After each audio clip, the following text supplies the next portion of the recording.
Ladies and gentlemen, good day and welcome to Rallis India Limited Q3 and 9M FY25 earnings conference call. As a reminder, all participant lines will be in the listen-only mode, and there will be an opportunity for you to ask questions after the presentation concludes. Should you need assistance in the conference call, please signal an operator by pressing star then zero on your touch-tone phone. Please note that this conference is being recorded. I now hand the conference over to Mr. Gavin Desa from CDR. Thank you, and over to Mr. Desa. Thank you. Good evening, everyone, and thank you for joining us on Rallis India Limited Q3 and 9-month FY25 earnings call. We have with us today Dr. Gyanendra Shukla, the Managing Director and CEO, and Ms. Subhra Gourisaria, the Chief Financial Officer.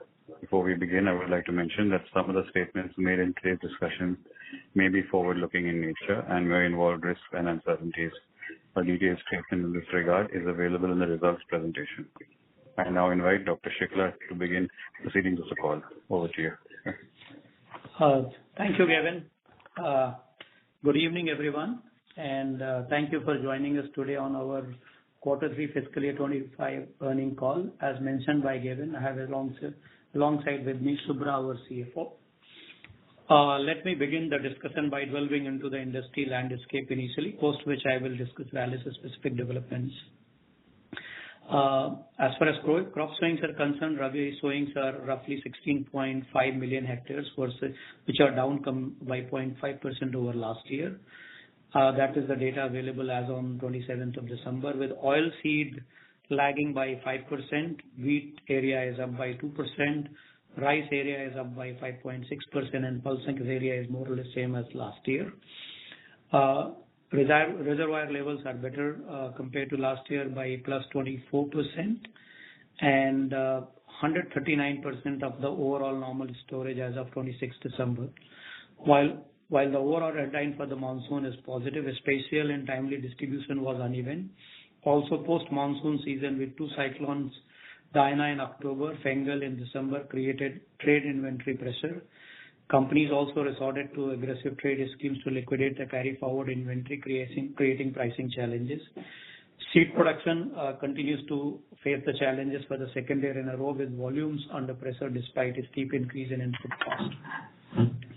Agrochemicals export demand continues to remain weak due to oversupply from China, price deflation and reduced margin. In 2024, the Chinese agrochemical market underwent significant change, marked by global companies adopting supply chains and exploring strategies like internationalization, increased transparency amid challenges of overcapacity, strengthened partnerships. All the key regions have seen degrowth in agrochemical, mainly in Central and South America, followed by North America, Europe and Asia Pac, and Middle East, East Africa in 2024. Moving to Rallis' specific developments, during Q2, our revenue was 520 crore, which is a 13% degrowth, and PAT was 11 crore versus 24 crore last year, mainly due to volume drop in export. Domestic agrochemical business registered volume growth despite intense market competition. Export business continued to reel from market challenges, resulting in a degrowth of roughly 38%. Our long-term effort to expand the customer base and improve cost competitiveness continues. Seed business was same as almost flat as last year at 30 crore versus 32 crore last year. Moving to individual businesses-wise performance, our export business was down by 38%, with volume dropping by 34% and price dropping by 4%. Over Q3 of previous year, we faced weak demand for most of our key products in Q3. Hexaconazole is showing good traction, with process debottlenecking helping the business register highest ever volume outlook for the year. Even in metribuzin, our volumes are strong on YTD basis with positive outlook from one of the global majors. Acephate, as highlighted in the earlier calls, continues to face margin challenges due to steep volatility in the input cost material and high supply situation. We are working on several alternatives, including flexibilizing the plant and optimization of overheads to improve the profitability. Pendimethalin is facing pressure due to high inventory with the customers. In line with our strategy on improving the process efficiencies, we are going to go live with the continuous stirred tank reactor process in pendimethalin this quarter. We are also in the final stages of commercializing new technical metalaxyl M from our reverse engineering pipeline and are confident of the long-term potential of the product, both for domestic and international markets. Even in the CSM business, our efforts on expanding customer base and working on new chemistries is progressing well. We have also set up labs for new chemistries and are working with 10 new customers. We are confident these efforts will start contributing meaningfully to our top line and bottom line in the years to come. To drive synergies, we have also brought all B2B businesses under one roof. This will help drive strategic partnership and alliances for both domestic and international markets. Moving to domestic market, crop care business grew volumetrically but was down by 2% due to a steep price correction. However, on YTD basis, the crop care business has grown by 6% with volume growth. Our key focus segment of herbicide and biologicals and specialty solution have grown by 41% and 21% in volume, respectively, in domestic business during this quarter. Within biological and specialty solutions, Geo Green, Ralli Gold Granule and biostimulant significant did highest ever sale on YTD basis. Water soluble fertilizer has also scaled up fast with 80% growth in the last 9 months. However, we recognize these segments need far more focus and nurturing to improve resilience and drive both top line and bottom line improvement. Our innovation turnover index is in high teens, in line with our ambition. We believe there is still a gap in our ability to launch the scale new product, and our taking efforts to revamp our go-to-market and 360-degree marketing approach. Our digital-based influencer approach to improve engagement of the farmers is also being piloted, and we expect to roll out this nationally soon. We are also working on boosting the digital marketing approach and have gone live with WhatsApp for business to improve farmer connect. Moving to seed business, we recorded 30 crore revenue as against 32 crore in previous year, mainly due to lower hybrid mustard sale. However, this is in small quarter of the business. On YTD basis, business has delivered 1% revenue growth and 50% growth in profit before tax. This is in the context of product constraint which limited our scale up of the new launches. For example, Diggaz. Cotton has become the biggest crop with sale of more than 100 crore, and we are optimistic of the potential of this segment. To conclude my opening remark, I will now hand over the call to Ms. Subhra, our CFO, for a detailed analysis of our finances. Over to you, Subhra. Thank you. Good evening, everyone, and thank you today for joining us for Q3 and 9 months earnings call. I'll walk you through our financial performance for the quarter 9 months, post which we can commence the Q&A session. Starting with outline for the quarter, our revenue stood at 522 crores as against 598 crores for the previous year. Domestic business registered volume growth of 3% in the backdrop of intense market competition. Agile pricing improved margins in the domestic crop care business. Also in the domestic crop care business, herbicides and biologicals and specialty solutions have maintained good growth momentum. Exports business continue to face headwinds, with business registering a degrowth of 38%.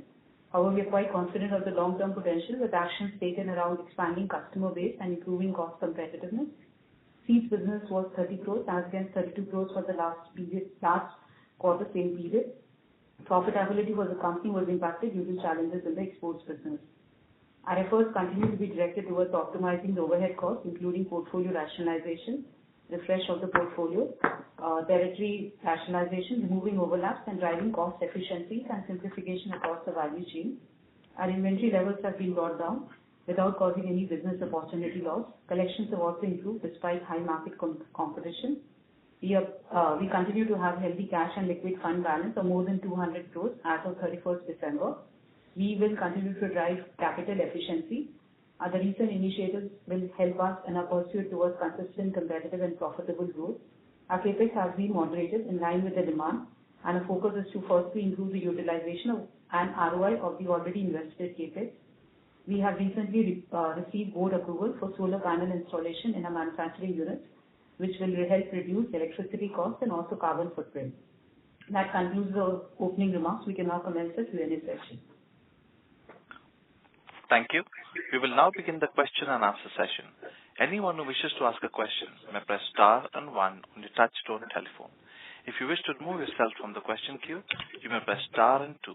Participants are requested to use handsets while asking a question.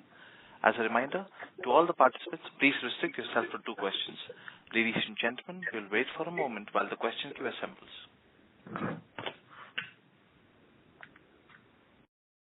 The first question comes from the line of Viraj with SIMPL. Please go ahead. Hello. Yes. Yeah, I just have a couple of questions. One is, if you look at the environment, generally we are in, and the segments performance we reported, exports seen a sharp degrowth with pricing pressure. You've talked about pricing pressure in domestic, and seeds per se contribution is not that big in current quarter. So what explains the sharp jump in gross margin? We have seen a very almost 300 to 350 basis point increase in gross margin. So can you just give some perspective? What is driving this? So Viraj, gross margin, I think one is, of course, I spoke about the domestic business has been able to improve margins through the actions taken on pricing front and also ensuring that we keep our inventory levels at the right level. And also there's a mixed factor which played because the international business did not deliver well. So given both these factors have helped in improving margins. Seeds are a bit small, as you said, but has still been able to improve both gross margin and profit before tax. But generally, say in terms of pricing also, even in domestic, we've seen a almost 5% decline in price realizations. Just still trying to understand, the gross margin piece. I understand there can be a mixed play between international and domestic, but even in domestic, we have seen a very good, mid-single digit kind of a decline in realization. So, yeah. So I think as I have mentioned in the previous calls, look, so we operate in a very complex, competitive environment. Our effort is to continue to drive margin as a primary thing because that is something, is very, very important for long-term profitability of the business, sustainability of the business. But there are factors when you have a significant export business that goes down, obviously brings the averages up. We can get maybe more details at a later stage, but no combination of factors. Sometimes you get advantage in terms of raw material cost and also various factors can help. But our effort will continue to remain that, and as we have been talking in the past, look, domestic seed, biological and specialty solution, which used to call crop nutrition in the past. We want to continue to drive domestic business because that's where certainty, in spite of competition, is still more certain given our brand equity. Okay, just 2 questions. One is on the portfolio. In the presentation also, we talked about churn or pruning in the portfolio. And in last few quarters, we've been talking about more aggressive approach in terms of weeding out low profitable or loss-making products. Can you give a sense in last 9 months or in Q3, what kind of a churn at the portfolio level we have seen? And is that exercise largely done or we would expect further some, any perspective, where are we in that cycle? That's one. And second is on the export, when do you expect that the decline to kind of settle down, given that we've been talking to MNCs for supplies? So the 2 questions. So first thing is on the portfolio. Look, when we talked about portfolio pruning, we were in the middle of the season. Now we have completed the exercise of portfolio rationalization, and a lot of that effect you would see in the upcoming season because we also don't want to waste the inventory or waste the packaging inventory and all. So that impact of that should be seen in subsequent quarters, right? So products are identified. What we have been very careful is that building inventory of those low margin or what you call tail products. So that's one. So impact of that we will see in the future. Now on export side, you understand our portfolio, right? Some of our portfolio is really not, it's not very new. As we have spoken in the past, look, acephate had challenges. Pendimethalin is facing challenges. 2 products we had better opportunity was metribuzin as well as hexaconazole. We have a pipeline. For example, we talked about Metal XLM, which we have started making. Our effort would be not to continue to rely on these products. continue to participate because we have capacity, but also flexibilize the plant and keep looking at new opportunities. And even in the existing products, we keep adding customers.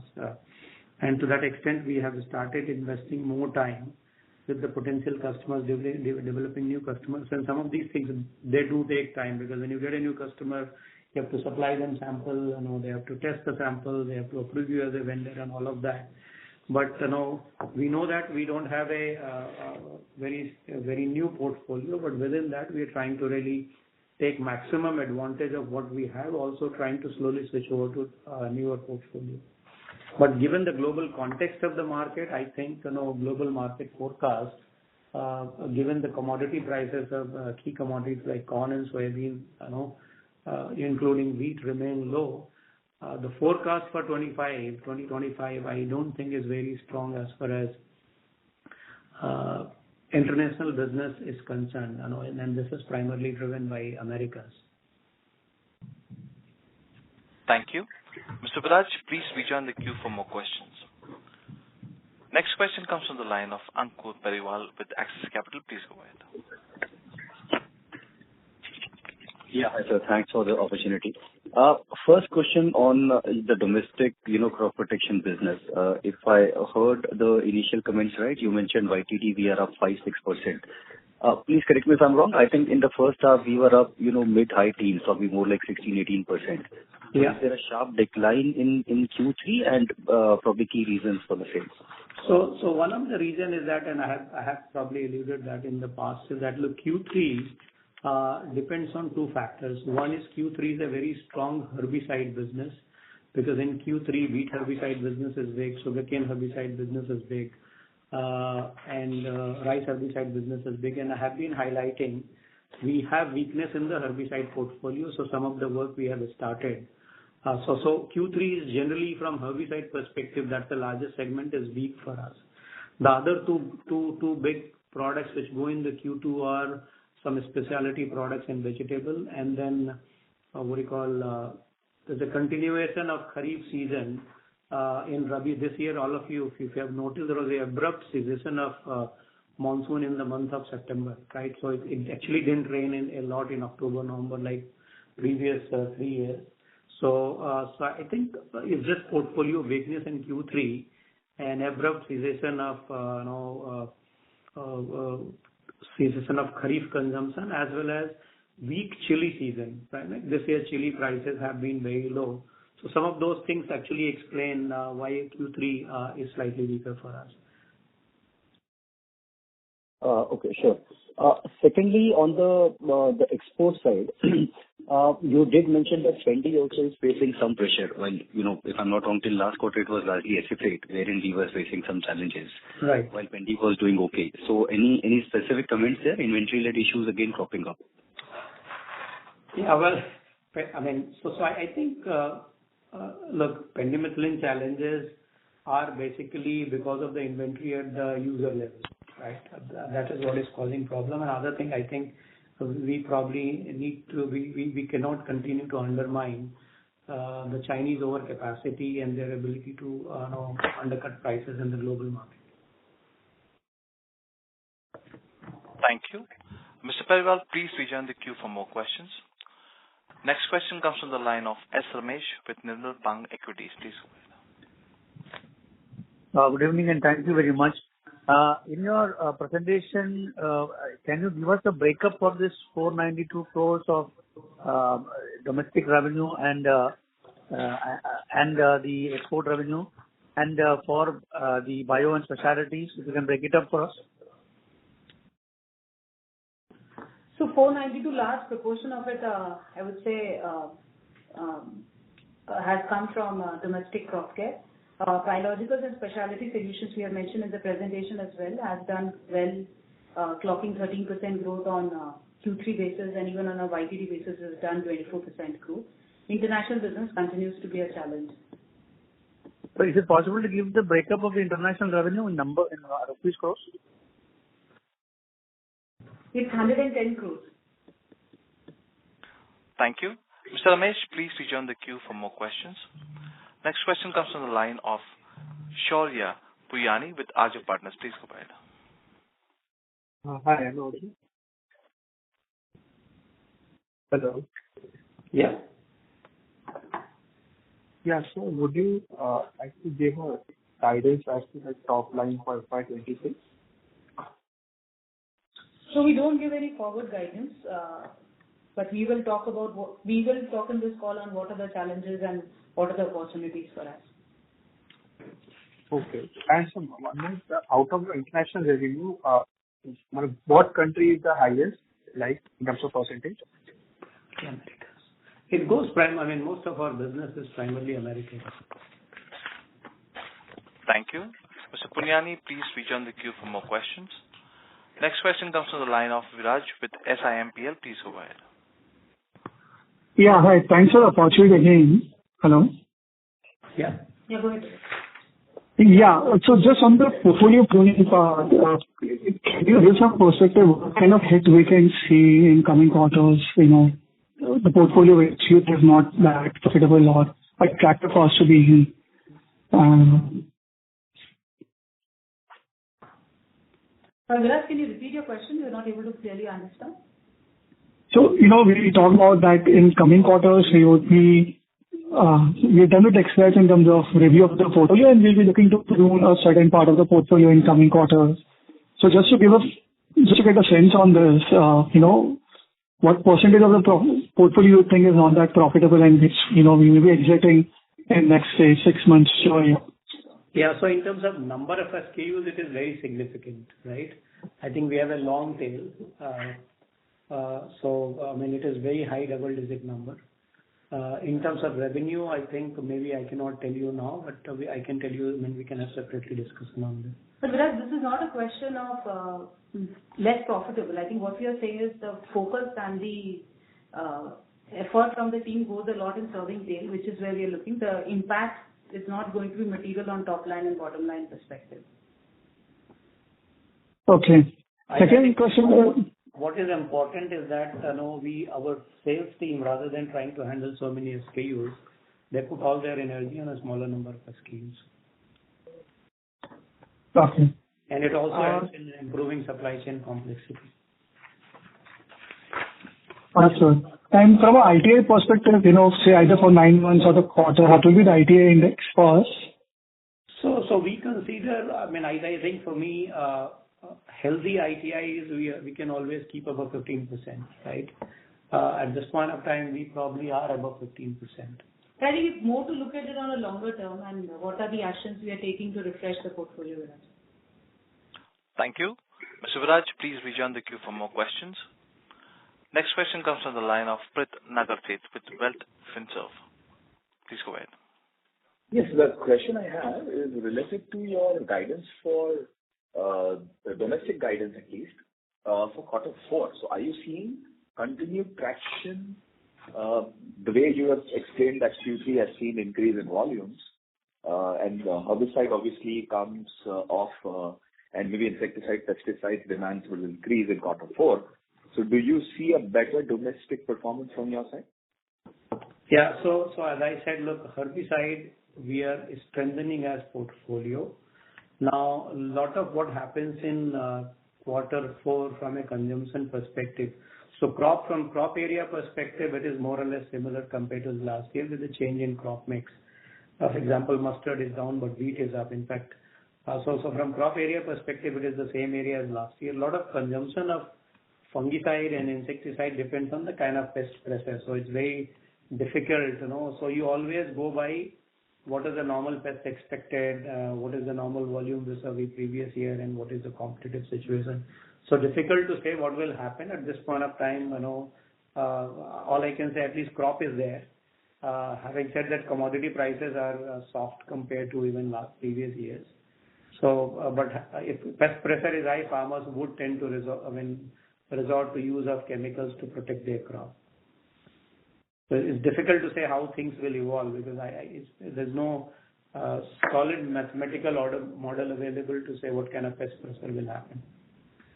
Right. I understand. My question is more in line with how poor the last year was for quarter 4 and for quarter 3 as well, with a lot of inventory available in the Indian markets. Do you see that the larger business scenarios are better off than what they have been? And do you see a continuation of the growth that you've seen in Q3 continue in Q4? So business sentiments, I would say, remain more or less same compared to last year. If they are not better, no, they certainly are not better. They are more or less same, depending on the crop. So sentiments are very similar. And what happens next, I think it depends on the external factors. The prices are low, definitely, but volumes will be an endeavor. Thank you. Mr. Nalathit, please rejoin the queue for more questions. Next question comes to the line of Abhijit Akela with Kotak Securities. Please go ahead. Good evening. Thank you so much for taking my questions.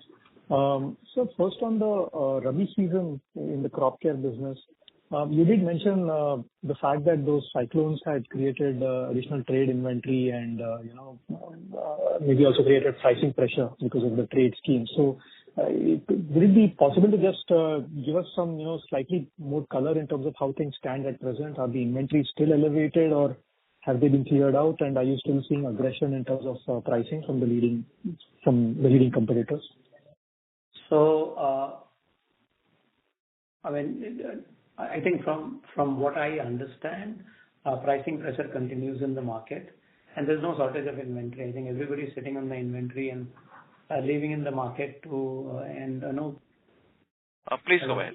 Yeah. So I think pricing pressure continues and inventory. There's enough inventory in the market. Okay. And just last one from my side is on number one, the seed production for next year. How is the output shaping up given, it's already been through a season, I guess. And sorry, yeah, please go ahead. No, you complete your question. I'll make a note. The other one was just with regard to how the CSM products are performing. For us, I guess, metconazole is important and then PEKK. So how those are doing and what kind of traction you're seeing in terms of the newer ones. By when can we expect some meaningful contribution from them? Yeah. So on outlook of the seed production, I think seed production is challenging. Is it as challenging as last year? I think it's probably slightly better than last year. But seed production area remains a constraint because farmers are always weighing option between growing a commercial crop versus seed crop. But I would say slightly better than last year, right, on a production side. On our CSM pipeline, I know you talked about PEKK and other products. I think, look, our CSM pipeline is there, right? But we are adding to the portfolio. It will be very difficult for me to disclose name of the customers, but we continue to add more customers. And we have inquiries. We are supplying samples for trialing and testing. I think there are a few products in the pipeline. We did mention today Metal XLM because that is something we have reached a stage of commercial. As we get more details about the other product, we will. When we get into commercialization mode, then it's a matter of talking. But yes, in other products we are adding customers, particularly metribuzin, pendimethalin, and hexaconazole. Thank you. Mr. Akela, please rejoin the queue for more questions. Next question comes from the line of Siddharth Gadekar with Equirus. Please go ahead. Hi, good evening. So just wanted to clarity on our multi-purpose plant that we had commissioned last year. We were targeting to do difenoconazole. Have we started anything in that plant, or that plant is still idle? So difenoconazole, we took some batches last year. This year also we are working on a few contract manufacturing opportunities. One of them is with a global major. So the plant is not idle. The plant is used for the purpose it was set up, which is working on various new opportunities. Okay, got it. Thank you. Thank you. Next question comes from the line of Archit Joshi with Nuvama Institutional Equities. Please go ahead. Thank you, sir, for the opportunity. I just have one question. Sir, what would be your reading in the global landscape after 6-7 quarters of the inventory restocking and that onslaught that we have been hearing of?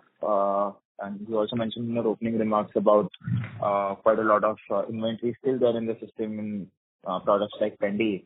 How do you see this panning out from a volume and pricing perspective in this calendar year? So I think volumes are very comfortable, and whenever there are comfortable volumes, it does put pressure on the pricing. The most important driver of consumption of these products is really commodity prices, and that continue to, I think if you track soybean prices, cotton prices, wheat prices, when you look at the seaboard prices, they continue to trend downward lower, right? And when you know the farm income, because of the lower commodity prices, farm income are under challenging situation. And I think we understand this China supply dynamics as well. I believe while volumes will continue to grow, because farmers are planting crop, they're not leaving the crop fallow. There'll always be pressure on the pricing. Sure, sir. Thank you. Thank you. And that's why domestic becomes very important for us. I think I've been saying probably for last 3-4 calls, our primary focus is to drive domestic. We have a lot of opportunities to fix in. We have opportunities in CSM, we have opportunities to participate in international business. But given the scenario there, I'm more optimistic about domestic, because that's where we have a brand equity. Thank you. Next question comes from the line of S. Ramesh with Nirmal Bang Equities. Please go ahead. Yeah, thanks a lot. So if you look at the outlook for the products which you mentioned are under development in the lab stage, the 10 products you're working on, can you give us some sense in terms of what will be the target market size for these products, when you expect to commercialize them? So most of our CSM products, they are for diversified set of customers abroad, and international businesses, tend to primarily get focused towards, Asia and Americas, right? So that's the kind of pipeline. So, and if you look at the Chinese strategy, I understand they're also trying to get into formulations. So, how would that impact Rallis business? If you see the Chinese formulations supply hitting the international markets and your own markets? So I think that is something we have not been talking in the industry, and I think I'm glad you brought that point, because Chinese have started participating directly in those markets. That is something we have to wait and watch. But I believe there'll always be opportunities from a diversification perspective, from prospective client, to have alternate suppliers. I guess that's where India is playing a role and will continue to play increasingly important role. Thank you. Mr. Ramesh, please rejoin the queue for more questions. Next question comes from the line of Ranjit with IIFL Capital. Please go ahead. Yeah, hi sir. Thanks for taking my question. So we have been focusing more on the domestic front this particular year, and we continue to remain focused for the next few years. And that is also a segment which has grown for us in the first 9 months. So just wanted to get a sense how has been the secondary demand by the farmers. Would it be a case of having a bit of an higher inventory, and that might become a bit of a headwind for us next year, or even the liquidation has been at par in line with the sales? So volumes generally are good. I think it's a pricing issue right now because this year Kharif was decent. I think it didn't do well in the later part of the Kharif. And Rabi planting is good. So I don't see it's a volume issue. It's largely an issue of pricing when supply is high. The liquidation has been at par with the volume growth that we have been. Volumes are higher, that means liquidation is higher. And that should be a challenge for the next year, or at least for the first 6. I think, the way I see it, look, there are probably, I shouldn't say too little farmers because we have millions of farmers. There are a lot of companies chasing same set of farmers. So. Thank you. Mr. Ranjit, please rejoin the queue for more questions. Next question comes from the line of Shivaji Mehta, an individual investor. Please go ahead. Hi, thank you for the opportunity. So one of the specialty chemical players in their earnings call had mentioned that China may start looking at increasing prices of various chemicals post the Chinese New Year. Are you expecting something similar post the Chinese New Year? So look, a lot of news goes in the media. I think I would really wait for... See, we have to see for some indications, right? For example, recently there was a news that because Chinese have, increased the price of some of the fluorochemical related, and suddenly there was a news and it died down very quickly. So I think we will continue to monitor how it happens, and then it's very difficult to predict. I don't have any real insight to say how they would behave. Sure, makes sense. Anyway, with the market, we will. I mean, if there's an opportunity, I think we would not leave any opportunity on the table if there's an opportunity to increase the price. Right, makes sense. So, and also over the next 2 to 3 years, once things normalize, what is the stable asset turn that you foresee for your businesses, excluding the seeds portfolio? So seeds, anyway, we don't have any fixed capital. So seeds, the asset turn, it's a working capital business. As far as crop care is concerned, I think I mentioned earlier that we don't look at asset turns, but IRR. And IRR should be certainly more than that across the lowest assets that we look into. Thank you. Mr. Mehta, please rejoin the queue for more questions. Next question comes from the line of Sanjay, an individual investor. Please go ahead. Hello, am I audible? Yes, Sanjay, we can hear you. Yeah, good evening, sir. Thanks for the opportunity. Sir, my apologies. I joined the conference call by about 20 minutes late. So very briefly, if you could tell me what was the reason for drop in our profitability this quarter. And secondly, sir, I just wanted to know, as an individual investor, obviously my query will be skewed towards the stock price performance. So if I see, first of all, there's an underperformance in the last 5 years. And also our revenue growth CAGR has not been that good if we compare to all the other competitors. Our CAGR is not even increasing by about 10 to 12%. It's hardly 7 to 8%.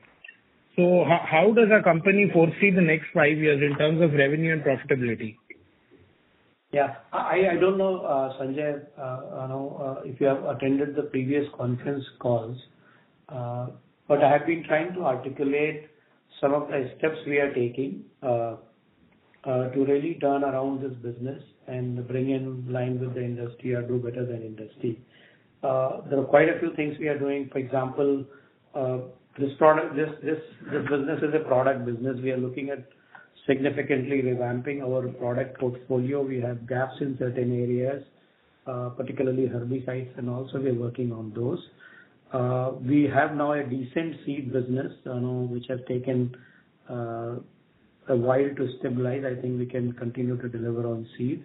The other area where we are focusing from product perspective is biologicals and specialty solution, because that's another area where consumers are getting interested, farmers are getting interested, so we're working on those. So that's on the product side. I think we're taking a lot of steps on really customer side, because at the end of the day, this business is also demand generation business. If you're a farmer in a villager, you are probably approached by 10 different companies in a day. So how do you make decision which company to prioritize? Obviously, product and product performance matters, but we are trying to intensify our customer relationship efforts, and we are trying to get more focused rather than trying to be thinly spread, and also trying to leverage on digital. So we're making a lot of investment on digital connectivity with the farmers so that we can serve them better. So that's on the customer side. On I would say efficiency side, obviously we have some assets, and we are also having old portfolios. We are looking at even on manufacturing side. How can we make our products better? How can we bring down the cost on production side? What are the other things we can do to add new products to the portfolio? We're also looking at some CSM opportunities. We have a pipeline of companies we're working on, but these things do take time, right? We are reorienting our people capabilities. So we're looking at people capabilities and various other things. So series of steps. Okay. And sir, just a very brief on the reason for drop in profitability this time. Because I'm sorry, I joined the conference call late. That's the reason. Drop in profitability. Subra, you want to talk about? Yes, and year on year, if we see our profitability is dropped significantly. So just what is the specific reason for that? So just a small pointer if you could provide. See, I think for us, seasonal profit, quarterly profitability is difficult to explain, because it's a small quarter, and we said that exports business had challenge. On a YTD basis, we are largely flat on PBT basis, despite the challenges in the market front. So this quarter, the numbers are lower, squarely because of the challenges in exports business. Thank you. Ladies and gentlemen, we have reached the end of question and answer session. I would now like to hand the conference over to the management for closing comments. So thank you everybody for participating on the call. Chemicals export demand continues to be weak. We will try to improve volume growth and margins in a tough environment. Seed business is impacted by availability of inventory. Domestic agrochemicals demand is positive, but lower prices across products are impacting revenues. Margins are steady with actions around product mix improvement and cost optimizations. We remain optimistically cautious for Q4 overall business plans. Our endeavor would be to improve capacity utilization and take steps to improve market share across verticals. We will try to maintain a better margin in the short term. Our long-term actions on improving business health is in the right direction, and I remain positive for driving competitive, profitable, and sustainable growth to create value for all the stakeholders. Thank you very much. Thank you. On behalf of Rallis India Limited, that concludes this conference. Thank you for joining us. You may now disconnect your lines.